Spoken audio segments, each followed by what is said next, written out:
నమస్తే. ఇన్నాళ్ళు నన్ను సపోర్ట్ చేస్తూ, ఎంకరేజ్ చేస్తూ మీ ప్రేమని నాకు అందిస్తున్న ప్రతి ఒక్కరికి కృతజ్ఞతలు. అలాగే ఈ వీడియో కూడా ఖచ్చితంగా మీకు ఉపయోగపడుతుంది. లైక్, షేర్ అండ్ సబ్స్క్రైబ్ చేసి మీ సపోర్ట్‌ని నాకు అందించండి. అలాగే ఈ వీడియో పట్ల మీకున్న అభిప్రాయాన్ని కామెంట్ సెక్షన్‌లో కామెంట్ చేసి తెలియజేయండి. ఇప్పుడు వీడియోని చూద్దాం. కర్ణుడు గాని, అర్జునుడు గాని ఆ యుద్ధ భూమిలో వీరస్వర్గం పొందినటువంటి ఈ క్యారెక్టర్స్ ఏవైతే ఉన్నాయో మళ్ళీ బ్రతికి రావటం అనేది జరుగుతుందా? దీన్ని ఎట్లా అర్థం చేసుకోవచ్చు? అంటే దీన్ని కూడా సినిమాలో చూడాలా? నాగ అశ్విన్ దాంట్లో కొన్ని పాజిటివ్స్ చూద్దాం. అతను పూర్తిగా ఖండనార్హుడు కాదు. అతని వినయం, విషయం రెండు ఉన్నాయనుకుంటున్నా. కానీ అతను పూర్తిగా సబ్జెక్ట్లోకి నేను ఫీల్ అయ్యేది ఒకటి ఏంటంటే, ఆ సినిమా చూసిన వాళ్ళకి తెలుస్తుంది అసలు ప్రభాసు ఎంత పర్సనాలిటీ, అది కామెడీ చేశారు అతనితో.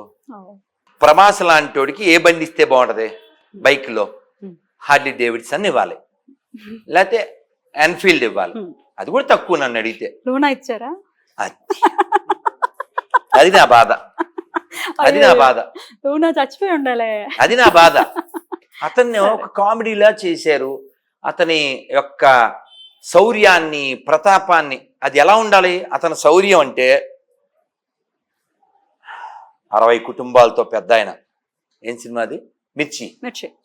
ఎలా బాగుంటుంది? Beautiful film. ఎలివేషను, అతని అద్భుతం. అలా ఉండాలి. పర్సనాలిటీకి తగ్గ క్యారెక్టర్ ఉండాలి. అతని పర్సనాలిటీ తగ్గదేం కదే, కామెడీ పీస్ లాగా. Very bad. నేను ఫీల్ అయ్యేది అది. అతని తగ్గ సినిమా కాదు అది. అతన్ని చాలా బాగా ఎలివేట్ చేయొచ్చు, అతను చాలా బాగా ఎక్స్పాండ్ చేయొచ్చు. అతనికి ఉన్నటువంటి ఫిజికల్ క్యారెక్టర్, మెంటల్ క్యారెక్టర్, అది వినయం ఉన్నవాడు. ఓ సినిమా సౌండ్ ఇంజనీర్, ఇందాక మధ్యాహ్నం కలిశారు, ఆయన చెప్తున్నారు ఎన్టీఆర్ నుంచి ప్రభాస్ దాకా నేను పనిచేశాను. అసలు డౌన్ టు ఎర్త్ ఉండేది ప్రభాస్. అతనికి అసలు కొమ్ములు లేవు, ఏదో ఇంటర్నేషనల్ స్టార్ని అలా ఏమీ లేదు. చాలా హంబుల్ పర్సన్. అలాంటి వాడిని ఎంత బాగా ప్రజెంట్ చేయొచ్చో, చెయ్యవలసినంత ప్రజెంట్ చేయలేదు. ఆ విషయంలో నాగశ్విన్ దోషం తప్ప. నాగశ్విన్ ఇంకొకటి ఏమిటంటే, ఏ చాగంటి గారు లాంటి వారితో, ఏ గరికపాటి వారి లాంటి వారితో, సామవేదం లాంటి వారితో కూర్చుని డిస్కస్ చేసి సినిమా నువ్వు సినిమాటిక్గా తీయొచ్చు, కానీ ఆ ప్రజెంటేషన్ ఇంకా బాగుంటే ఎన్నో హృదయాలకి తాకాలి. కేవలం ఇప్పుడు నేను రాత్రి వెళ్ళాను, ప్రభాసు ఏదన్నా కొట్టినప్పుడు అప్పుడు అరుపులు మెరుపులు తప్ప ఫీల్ లేదు, కూల్ లేదు. టోటల్గా సినిమాలో సోల్ లేదు.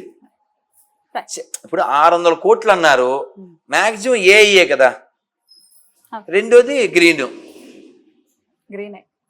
ఇప్పుడు విఠలాచారి గారి లాగా ఆర్ట్ బోర్డులు వేసి అట్టలు పెట్టి అంత కష్టపడాల్సిన పని లేదు కదా. సో టోటల్గా నేను చెప్పేది ఏంటంటే, పురాణాలని అలా స్పృశించాడు అతను. అలాగని సోది పురుషులాగా భయంకరమైన వక్ర భాష్యం చేయలేదు, చాలా వినయంగానే డీల్ చేశాడు. ఆ ఓం రౌత్ చాలా లో ప్రొఫైల్లో ఆ సీతాదేవి అక్కడ కూర్చుని రావణాసుడితో తలెత్తి మాట్లాడ్డాలు, అది పక్కా రామాయణ వ్యతిరేకం. అది ఇందులో అంత ఎలాబొరేట్గా ఏమీ మహాభారతాన్ని చూపించలేదు, కానీ అశ్వత్థామని మంచోడు చేశాడు. అదొక్కటి మాట్లాడాలి సార్. అశ్వత్థామ ఎలా అసలు మంచివాడు అవుతాడు అంటే ఇక్కడ నేను చెప్పేది ఏంటంటే, మనం అతని ఆస్పెక్ట్ లో ఆలోచిద్దాం ఒకసారి. ఇప్పుడు మనం పురాణం గురించి కాదు, అశ్వత్థామ కూడా పశ్చాత్తాపడి మంచోడైతే మంచిదనేటువంటి కాన్సెప్ట్ ని అప్రిషియేట్ చేద్దాం. ఎందుకోసం అంటే, మన ధర్మం ఎప్పుడు ఛాన్స్ ఇస్తూ ఉంటుంది. రాములు వారి దగ్గరికి వచ్చారు ఎవరో, ఏమండి మీరు ఈ సముద్రం నీళ్ళు నెత్తి మీద పోసేసి ఎక్కడ ధనుష్కోట్లో ఎవరికి? విభీషణుడికి పట్టాభిషేకం చేశారు. లంక అక్కడ ఉంది, ఇక్కడ పట్టాభిషేకం చేశారు. వాడు బతికే ఉన్నాడు. రావణాసుడు బతికున్నప్పుడే విభీషణుని పట్టాభిషేకం చేశారు. తెలుసా మీకు? ప్రమాణ స్వీకారం అయిపోయింది అక్కడ సీఎం ఉండగానే. సో ఎవరో అడిగారు, ఏంటి మీరు ఇక్కడ ప్రమాణ స్వీకారం చేయించారు అతనితో? వాడు అక్కడే ఉన్నాడు కదా, ఒకవేళ వాడు వచ్చి మీ కాళ్ళ మీద పడిపోతే? ఎవరు? రావణాసురుడు. అప్పుడు మీ పరిస్థితి ఏంటి? అవునేంటి కదా? ఉమ్, ఎంత పజిలది, ఉమ్. ఎంత క్వశ్చన్. అసలు అంత మార్పు ఎక్స్పెక్ట్ చేయం కానీ ఒకవేళ వస్తే అసలు ఒకవేళ వస్తే ఈ క్వశ్చన్ రాముల వారిని అడిగారు. ఉమ్. రాముల వారు ఏమాత్రం తడబడకుండా ఏం పర్వాలేదు, వాడికి అయోధ్య ఇచ్చేస్తా. ఆ, అది రాముడు. గట్టిగా చెప్పండి, జై శ్రీరామ్, జై శ్రీరామ్, జై శ్రీరామ్, జై శ్రీరామ్, జై శ్రీరామ్. జై శ్రీరామ్. అందుకు రాముడు, అది అందుకు రాముడు. అలా దేవుడు అయ్యాడు. ఆ, అద్భుతం సార్, అది రాముడు. అద్భుతం సో ప్రభు. ఇక్కడ విషయం ఏంటంటే నాగశ్విను అశ్వత్థామ గురుపుత్రుడు. మనం క్యారెక్టర్ చూడొచ్చు, మా భాగవతంలో చూడొచ్చు, మహాభారతంలో చూడొచ్చు. చిన్నప్పటి నుంచి విన్నాం, భాగవతం చదివాం, చాగంటి గారి మాటలో వినొచ్చు, గరికపాటి వారి మాటలో వినొచ్చు, సామవేదం వారి మాటలో వినొచ్చు. అశ్వత్థామ అనేటువంటి వ్యక్తి శత్రుపక్షాన చేరి, వాళ్ళ నాన్న కూడా ఆ పక్షమే, కానీ ధర్మబుద్ధి కలిగి ఉన్నాడు. కానీ ఇతను ఇంకా అదో మరి నీచం. ఇతను బాగా లీస్ట్, పాండవుల్ని ఇతను బాగా లీస్ట్. ఎంత లీస్ట్ అంటే ఇతను మడుగులో ఉన్నాడు. నేను వెళ్ళాను కురుక్షేత్రం, ఆ మడుగు, ఈ దుర్యోధన్ని చంపిన మడుగు, ఆ మడుగు దగ్గరికి వెళ్ళి అతను నీళ్లలో ఉంటే, చెప్పు రారాజా, నన్ను ఏం చేయమంటావు నిన్ను సంతోషపెట్టడానికి అంటే, ఆ పాండవుల తలలు తీసుకొచ్చి నాకు ఇయ్యి అన్నాడు. వీడు స్వామి భక్తి అనే మూడు అశ్వత్థామది. వీడు వెళ్ళాడు, రాత్రి చీకట్లో ఉప పాండవుల 5 తలకాయలు నరికేసాడు, తెచ్చాడు. అప్పుడు దుర్యోధనుడు గడ్డి పెట్టాడు అతనికి, తెలుసా? ఎంత గుడ్డోడు ఏమిటిరా, ఎవరెవరో ఏంటో తెలుసుకోకుండా పడుకున్న వాళ్ళు తలలు తెంపడం ఏమిటిరా అని గడ్డి పెట్టాడు. సరే, అది పక్కన పెట్టేస్తే ఆల్రెడీ హీ డిడ్ మిస్టేక్ కదా. అధర్మం పక్షాన ఉండడం ఓ తప్పు, అధర్మంగా పిల్లల్ని చంపడం ఓ తప్పు. ఇది కాక ఉత్తర గర్భంలో శిశువు ఉంటే, అభిమన్యుడు పుత్రుడు, ఉత్తర గర్భంలో ఎవరు పరీక్షిత్తు ఉన్నాడు. పరీక్షిత్ అది అభిమన్యుడు కొడుకు కదా. ఉత్తర గర్భంలో పరీక్షిత్తు ఉంటే వీడు బ్రహ్మాస్త్రం వేసాడు. ఉపసంహారం కూడా తెలియదు. బ్రహ్మాస్త్రం వేసేస్తే ఆ పిల్ల పాపం పరిగెట్టి ఏదో తరుగుతుంది, కృష్ణ అని కృష్ణుడి దగ్గరికి వస్తే కృష్ణుడు రక్షించాడు. తర్వాత ఆ పిల్లవాడు పరీక్షిత్ అయ్యాడు, లోకానికి భాగవతం వచ్చింది.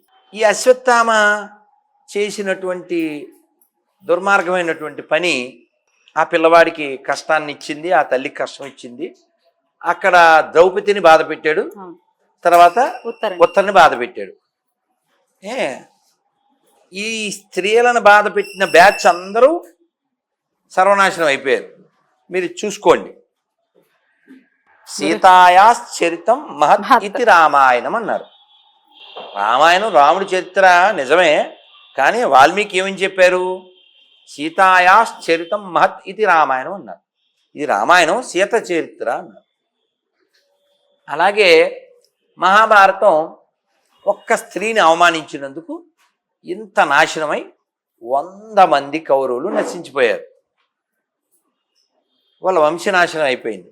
మీరు క్యారెక్టర్స్ చూడండి, చాలా powerful lady characters. Even Gandhari powerful character, Draupadi powerful character, Kunti powerful character. నీచమైన పనులు చేసిన వాడు కేవలము ద్రౌపది ప్రాణభిక్ష పెట్టడం వల్ల బతికున్నాడు అతను. అంతే, గురుపుత్రుణ్ణి అలా చంపటం కరెక్ట్ కాదు. ఆవిడ ఒక తల్లిలా భావించిందండి. నాకు కలిగే బాధ ఇప్పుడు నేను అనుభవిస్తున్నాను, నా పిల్లలు చచ్చిపోయారు కాబట్టి. ఈ బాధ మా గురువుగారి భార్యకి కలగకూడదు. ఇప్పుడు వీడు మన దగ్గరికి వచ్చాడు, మీరు కట్టి అసలు చాగంటి గారు ఎంత బాగా చెప్తారు, పశువులా అంటే నేను చదివాను భాగవతంలో. వీడు అంటాడంట, ఒక్కడు కొడితే కొబ్బరికాయ బయలుదేరి పగిలిపోతాడు వీడు, ఈ డిస్కషన్ ఎందుకు, ఇది చంపేద్దాం, మొద్ద చేసేస్తాను ఇలా. భీముడు కోపం కదా, భీముడు అలా ఉంటాడు. సో కానీ కృష్ణ భగవాన్ చెప్తాడు, మరి ద్రౌపది అతను చంపొద్దంటుంది, చంపినా చావనట్టు చచ్చినా బతికినట్టు ఏదో చెయ్యాలి అని చెప్పి వాడికి విలువైంది మణి, ఆ మణి తీసేయమని చెప్తారు, ఆ తల చెక్క కోసేయమని చెప్పి. అయితే నాగశ్విని ఏం చేశాడంటే దాన్ని లాక్కొచ్చి, యాక్చువల్ కలియుగాంతం ఎప్పుడు 5000 సంవత్సరాలు తెలుసా అండి? కలియుగంలో నన్ను అల్లరి చేయకండి, 4,32,000 సంవత్సరాలకి ఇప్పటికి 5,000 అయింది. ఇంకా ఎంత ఉంది? 4,27,000 ఉంది. 4,27,000 సంవత్సరాలు ఉంది ఇంకా. సో దీన్ని 6,000 చేసి వీళ్ళ ఆలోచనలు జోడించి అశ్వత్థామలో కూడా మంచితనాన్ని తీసుకొచ్చి పోన్లే మనం అప్రిషియేట్ చేద్దాం అంతవరకు. రీమిక్స్లు చేయకూడదు. వాళ్ళు మంచోళ్ళు అయితే మంచిదే, రావణాసుడు మంచోడు అయిపోతే మంచిదే, దుర్యోధనుడు మంచోడు అయిపోతే మంచిదే, గొడవలే లేవుగా. గొడవలే లేవు. అయితే కృష్ణుడే పెకిలించేశాడు ఆ మణిని అనేది వింటూ ఉంటాం. సలహా ఇచ్చాడు అర్జునుడే కోసి. కలియుగాంతం వరకు కూడా తను ఒక కుళ్ళిపోయినటువంటి శరీరంతో పడి ఉండేటటువంటి శాపాన్ని సాక్షాత్తు శ్రీకృష్ణ పరమాత్మ ఇచ్చాడు. ఎలా మారిపోయి ఎలా మణి దొరికేసి అంటించేసి అదేమన్నా నెక్లెస్ పెట్టేసుకోవడానికి నాకు అర్థం కానటువంటి విషయం. కాదమ్మా, ఇప్పుడు 4,27,000 సంవత్సరాలు 6,000కి వచ్చినప్పుడు ఇవి దొరకకూడదా? దొరికేసింది, అంటించుకున్నారు అంతేనా? ఇప్పుడు ఇప్పుడు ఈ సినిమాలు ఎలా ఎందుకు తీస్తారంటే నువ్వు అపోజ్ చెయ్యవు, నువ్వు తగలెట్టవు కాబట్టి. అదే వాళ్ళ ఖురాన్ మీద సినిమా తీయమను. ఇప్పుడు మీకు గుర్తుందో లేదో, డావిన్సీ కోడ్ అని రాజశేఖర్ రెడ్డి ఉన్నప్పుడు సినిమా వచ్చింది, డావిన్సీ కోడ్. నేను ఆ ఇంటర్వ్యూ కూడా చూశాను. జెమిని అని అప్పట్లో టీవీ ఉండేది, ఇప్పుడు ఉందో లేదు నాకు తెలియదు. ఉందా? Thank you. ఆర్ నారాయణమూర్తి గారు కూర్చున్నారు, ఓ పాస్టర్ ఫాదర్ కూర్చున్నారు. ఆర్ నారాయణమూర్తి గారు బోలా మంచి కదా, మన జనరల్ మన టైపే. ఆయన అలా సరదాగా బ్రదర్ అని చాలా జోవియల్గా ఇది స్టోరీ వాళ్ళు తీశారు, మనం చూద్దాం అని ఇలా చెప్పారు. అయినప్పటికీ అప్పుడు ఒత్తిడి ఉండడం వల్ల, ఆయన కూడా క్రైస్తవ మనిషి కావడం వలన ఆయన దాన్ని బ్యాన్ చేశారు. తీసినోడు ఎవడు? విదేశీ ఒరిజినల్ క్రైస్తవుడు. బ్యాన్ చేసిన వాళ్ళు ఎవరు? సగం సగం క్రైస్తవుడు. ఇది విషయం. డావిన్సీ కోడ్లో మేరీ మగ్దలిన్ అనే ఆవిడ యేసుకు భార్య అయినట్టు, అతనికి 2 పిల్లలు ఉన్నట్టు స్టోరీ. అది వాళ్ళు తీశారు, మనం ఏం చేయలేదు. వాళ్ళు తీసిన సినిమాను కూడా వీళ్ళు ఒప్పుకోలేకపోతున్నారు, ఒరిజినల్ క్రైస్తవులు చేసింది. మరి ఇప్పుడు మనం ఎందుకు రియాక్ట్ అవ్వలేకపోతున్నాం అంటే మనకి పురాణ అవగాహన లేదు. కాదు ప్రభుజీ, రియాక్ట్ అయి నేను ఇంటర్వ్యూ చేస్తేనే నాకే రకరకాల వర్షాలు కురిసాయి అనమాట. అంటే రియాక్ట్ అవ్వకూడదు, నోరు మూసి కూర్చోవాలి. సినిమాని సినిమాలో చూడాలి, ఇతిహాసాల జోలికి వస్తే సినిమాని సినిమాలో చూడాలి. ఎలా చూస్తాం? చూడాలి. అబద్ధం చెప్తే రియాక్ట్ అవుతాం. రియాక్ట్ అవ్వద్దని మన వాళ్ళే అంటున్నారు. ఎవడో మన వాళ్ళు అనకండి, మూర్ఖులు అనండి. రైట్. ప్రభుజీ ఇతిహాసం గురించే చెప్పండి. వాడు చదవలేదు, వాడు వినలేదు, అథెంటికేషన్ కావాలి కదా. ఇప్పుడు ఈ మాజీ సీఎం ఇప్పటికీ నేను సీఎం అంటే సంతకం చెల్లదు. సీఎం లా నువ్వు ఫీల్ అయితే సరిపోద్దా? నువ్వు సీఎం అయి ఉండాలి. అలా నీది కరెక్ట్ అని నువ్వు చెప్తే అయిపోదు, అది అయి ఉండాలి. వ్యాసుడు authorised, the author is authorised. ఆయన చెప్తుంది కరెక్ట్. ఒకవేళ వ్యాసుడు చెబితేనే మహాభారతం కరెక్ట్, వాల్మీకి చెబితేనే రామాయణం కరెక్ట్. ఎవడు పడితే వాడు చెప్పకూడదు. మీ నాన్న గురించి మీరే మాట్లాడాలి. ప్రభుజీ, కర్ణుడు హీరోనా విలనా? What is your opinion? కర్ణుడు దేనికి ప్రతీక? ఓసారి చూడండి. నోటి దోలకి నెంబర్ 1 ప్రతీక. నేను చెప్పలే, మహాభారతం చెప్తుంది. సభాపర్వం చూడండి. ద్రౌపది బట్టలు ఇప్పించి తొడ మీద కూర్చోబెట్టుకో అని సలహా ఇచ్చిన దూతుడు ఎవరు? దుర్యోధనుడికి. అసలు దుర్యోధను సంకనాకించడంలో నెంబర్ 1 ఎవరు? కర్ణుడు. నెంబర్ 1. అలాగే అభిమన్యుడు చిన్న పిల్లోడు, 20 ఏళ్ళు కూడా లేవు. అతన్ని వెనకాల వెళ్ళి చంపేద్దాం అని ఐడియా ఇచ్చి అమలు చేసినోడు ఎవరు? భారత వీరుడు అని ఎవరిని అనొచ్చు? అభిమన్యుడిని అనొచ్చు కదా. అతను యోధులు, మావయ్య, పెదనాన్న, తాతయ్య, ఒక్క చిన్న కత్తి ఇవ్వండి, చిన్నది చాకు, ఒక్క ఆయుధం ఇవ్వండి, వేసేస్తా అన్నాడు. అంత పవర్ఫుల్ పర్సన్. అయితే వెనకాల చేరి వెన్నుపోటు పొడిచి చంపారు. సో దిక్కుమాల సలహాలు ఇవ్వడంలో, నోటి దోళ్ళలో, వెన్నుపోటు పడవడంలో, మోసం చేయడంలో ఇతను అగ్రగామి అయి ఉంటే ఇతను ఎలా హైప్ చేస్తావు కదా. ఓ స్త్రీని అవమానించాలి, వేరే వాడి భార్యని అనే ఆలోచన ఇంకోటికి ఇచ్చేవంటే how you called a hero? Hero definitely కదా. ఈ పాయింట్ ఆఫ్ వ్యూలో కుంతీదేవిని అవమానిస్తూ ఉంటారు. కుంతి అలా చేయబట్టి కర్ణుడు అలా మారాడు. కర్ణుడు అలాంటి ఒక దుస్సాంగత్వంలోకి వెళ్ళటం కానీ అన్నిటికీ కారణం కుంతి అని అంటారు. మీరేమంటారు? ఇప్పుడు కష్టం వచ్చిన ప్రతివాడు తీవ్రవాది అయిపోతే ఇప్పుడు కాశ్మీర్లో అలా ఎందుకు అయిందంటే ఈ వాళ్ళ అమ్మని నాన్నని చిన్నప్పుడే చంపేశారు, అందుకే వీడు తీవ్రవాది అయిపోయాడని. మరి ఇప్పుడు కాశ్మీర్ పండిట్లలోంచి ఎంతమంది తీవ్రవాదులు తయారయ్యారు?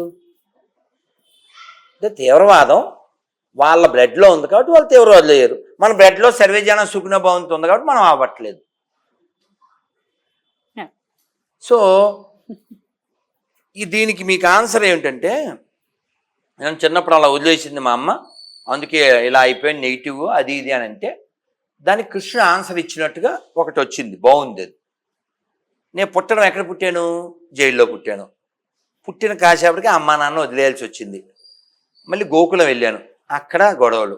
అక్కడి నుంచి బృందావనం వెళ్ళాను, అక్కడ గొడవలు. నన్ను ప్రశాంతంగా ఉండనివ్వలేదు. మళ్ళీ మధుర వచ్చాను, అక్కడ చంపించడానికి నా మీద కోలాయిపడం అనే ఏనుగుని పంపించారు. ఫైనల్గా మా మావయ్యని ఎక్కడ పంపాలో అక్కడ పంపి మా తాతగారిని కూర్చోబెట్టాను. ప్రశాంతంగా బతుకుదామంటే బతకనివ్వడు, ఆ జరాసంధుడు వాడు వీడు వస్తాడు. అందుకని నేను వెళ్ళి అక్కడ సముద్రంలో నగరం కట్టుకున్నాను. మరి నీ ఒకరికైనా ప్రాబ్లమ్స్ ఉన్నాయి? ప్రాబ్లమ్స్ ఉన్న ప్రతి ఓడు క్యారెక్టర్ని కోల్పోకూడదు, క్యారెక్టర్ని షైన్ చేసుకుని లైన్ అవ్వాలి. Beautiful sir, beautiful. రాముడికి లేవా ప్రాబ్లమ్స్? ప్రాబ్లం అనేది వంక, వీడికి కావాల్సింది డొంక, వీడు అంటించుకునేది బంక, మరి ఆగింది పంక. రాముడు ఎందుకు వాలితో స్నేహం చేయలేదు, సుగ్రీవుడితో ఎందుకు స్నేహం చేశాడు? క్యారెక్టర్, క్యారెక్టర్ డెఫినెట్లీ చెప్పారు. రాముడికి లేవా కష్టాలు? కాదండి, వాలి చెప్పాడు, అయ్యో ఈ మాత్రం దానికి ఇంత యుద్ధాలు ఇవన్నీ ఎందుకు, నాకు ఒక్క మాట చెప్తే వాడిని తోక్క కట్టుకొచ్చేసి, రావణాసుడిని తోక్క చుట్టి తీసుకొచ్చేసి నీ ముందు నిలబెట్టేద్దును కదా. రాముడు ఎప్పుడైనా పని అయిపోతే చాలు అనుకునేవాడు కాదు, అది ధర్మ మార్గంలో అవ్వాలి. చాగంటి గారు స్పష్టంగా చెప్పారు, రామాయణంలో స్పష్టంగా చెప్పారు. ఏమని? రాముడిని మనం ఎందుకు పూజ చేస్తాం? ఎందుకు పూజ చేస్తాం? రామో విగ్రహవాన్ ధర్మ. రాముడు ధర్మమూర్తి కాబట్టి పూజ చేస్తాం. రాముడు కేవలం పొడుగ్గా ఉన్నాడు కాబట్టి కాదు, రాముడు రాజుగారి అబ్బాయిని కాదు, గుణము. గుణము రాముణ్ణి పూజించేలా చేసేది గుణం. కాబట్టి ఆయన గుణనిధి, ఆయన కరుణానిధి. That's why it's called Dasarathi, కరుణా పయోనిధి. కాబట్టి గుణం కావాలి, గుణం కావాలి, అదే నొక్కి చెబుతున్నాం. మన ధర్మం విషయంలో ఇంత కష్టం ఎందుకు వస్తుందంటే, పిల్లల్ని గుణాల చేత పెంచకుండా కేవలం ధనం ఉంటే చాలు, చూడు ఆ పక్కింటోడు ఈ ఆడు అని పోల్చి పోల్చి పోల్చి వీడి మనసుని కాల్చి కాల్చి వీడు రాటు దేలి నాటుగా తయారైపోయి, నా పాట చూడు నాటు నాటు నాటు, మిమ్మల్ని వేసేస్తాను చూడు వేటు వేటు వేటు అని తీసుకెళ్ళి మీకు చూపిస్తాను ఒక చోటు అని ఓల్డేజ్ హోమ్లో వేసేస్తాడు. మళ్ళీ అయితే రాముడు పుట్టిన నేలలో, రామాయణం లిఖించబడిన నేలలో ఓల్డేజ్ హోమ్స్ ఏంటి? ఈ హైదరాబాద్ చుట్టుపక్కల 430 పైన ఓల్డేజ్ హోమ్స్ ఉన్నాయంట. ఏంటి దరిద్రం? ఆ పిల్లవాడు కావిడిలో మోసాడు, ఏం పిల్లడు? శ్రవణ కుమారుడు. అది ఈ నేల గుడ్డి వాళ్ళైన తల్లిదండ్రులని కావిడిలో మోసి సేవించుకున్నటువంటి శ్రవణ కుమారులు పుట్టిన నేలలో ఈ ఓల్డేజ్ హోమ్స్ ఎందుకు పుడుతున్నాయి? మరి అలా పిల్లలు ప్రయోజకులు అవ్వాలి, లేకపోతే వీళ్ళని కూడా దైవాలలాగా చూడాలి అని అంటే ముందు అసలు ఇతిహాసాలు పురాణాలు చిన్నప్పటి నుంచి నేర్పాలి. ఎవరికి తెలియాలి? పెద్దలకు తెలియాలి. ఆవు చేలో మేస్తే దూడ కూడా దూడ గట్టు. అందుకే నేను లాంగ్ ఎగో ఒక వీడియోలో టైటిల్ కూడా పెట్టాను, there is no bad childrens, there is only bad parents who spoil the good childrens. నువ్వు వాళ్ళు నేర్పవుగా. బాక్సులో రసగుల్లా పెట్టాను, నువ్వు ఒక్కడ పెట్టాను, ఇంకెవడికి పెట్టకు. వాళ్ళ అమ్మకు కూడా పెట్టాడు, వాళ్ళ నాన్నకు కూడా పెట్టాడు. ఆస్తంతా నాది, మీరు బయటికి పోండి అని చెప్తాడు. వాడిని ఎవరు తయారు చేశారు? నువ్వే. పంచుకోవడం నేర్పండి. ఒక అమ్మాయి వాళ్ళ నాన్న చచ్చిపోతే బెంగళూరులో